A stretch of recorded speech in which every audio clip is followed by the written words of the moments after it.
আসসালামু আলাইকুম। আজ আমরা একটি উইন্ডো ওপেন থাকা সত্ত্বেও একাধিক ট্যাব কিভাবে গুগল ক্রোমে ওপেন করতে হয় সেটি দেখব।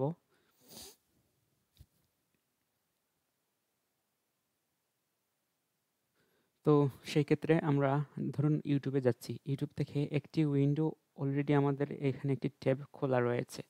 তো আমি চাচ্ছি আরেকটি ভিডিও আমার ভালো লেগেছে, কিন্তু রানিং যে ভিডিওটা আছে সেটিও আমি দেখব এবং পরে আমার প্রয়োজনীয়টাও আমি ট্যাব হিসেবে রেখে দিব। তখন কি করব?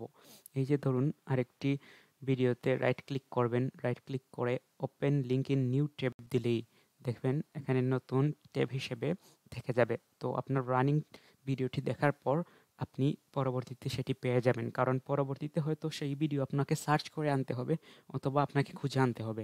কিন্তু আমার মাল্টিপল ভিডিও ভালো লেগে থাকলে আমি কি করব?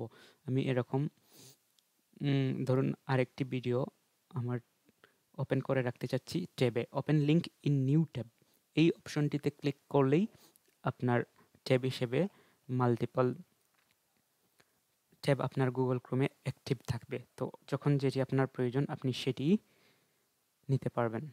ধন্যবাদ সবাইকে।